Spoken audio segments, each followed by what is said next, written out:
মানে ছোট তরমুজ আমরা কাটবো না। তো এখানের ভিতরে আমি বড় একটা ফাকনা তরমুজ আপনাদেরকে ভাঙে দেখাই, বা মানে ফাকনা না, আমি বলছি এটা কাঁচা হবে। তো একটু আপনারা আমার সাথে থাকেন, আমি এই তরমুজটা ভাঙে দেখাই। তো তো দেখতে পাচ্ছেন মানে তরমুজটা মানে কাঁচা, 3-4 বাড়ি দিলাম তারপরও ভাঙে নাই।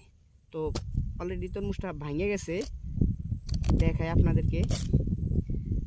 এই যে দেখেন তরমুজটা মানে এখান থেকে বাইসা নিছি বড় যেটা হেটা। তো এই বড়টা যদি এরকম মানে কাঁচা, তো এখানে যতটা তরমুজ আছে সব চাইতে বড় এইটা নিলাম। তো এই তরমুজটাই কাঁচা।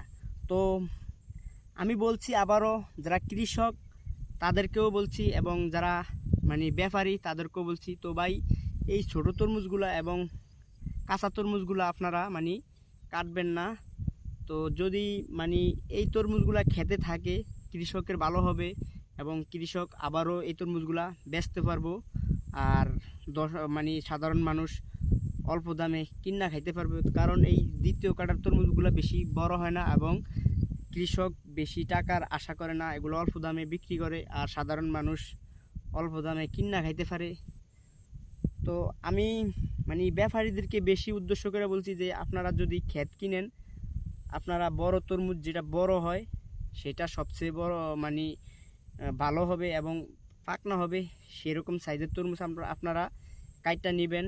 এবং যেটা মানে পাকবে না, ফাঁকে নেয়, সেটা আপনারা দয়া করে মানে গাছের সাথে থুইবেন।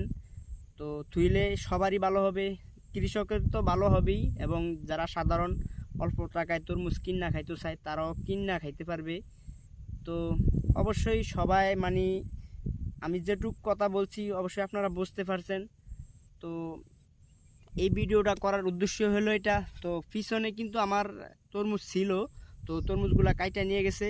তো একটা গোলের থেকে আমরা এই যে নেই 5-6টা তরমুজ বাইসা রাখছি, যে ভাই এই তরমুজগুলা মানে আপনারা নিতে পারবেন, আমরা ট্রলার ভাড়া দিতে পারবো, গাড়ি ভাড়া দিতে পারবো, লেবার ভাড়া দিতে পারবো, কিন্তু আপনারা নিয়ে বেচতে পারবেন। যারা কিনবে সাধারণ মানুষ তারা কিন্তু তরমুজটা খাইতে পারবে না, মানে গালাগালি করবে যারা কৃষক তাদেরকে।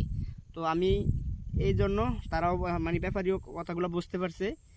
তো এই যে এই 6টা তরমুজ, এখানে মনে হয় 50-60টা তরমুজ ছিল, 60টা তরমুজের ভিতরে এই 6টা তরমুজ আমি রাখছি, কারণ এগুলো একবারে ছোট আর এগুলার ভিতরে থাকে না। তো অবশ্যই সবাই আমার কথাগুলো বুঝতে পারছেন। তো যদি ভিডিও ভালো লাগে অবশ্যই আমার সাথে থাকবেন আর ভিডিওটা আপনার টাইমলাইনে শেয়ার করে দিবেন। তো সবাই ভালো থাকবেন, সুস্থ থাকবেন।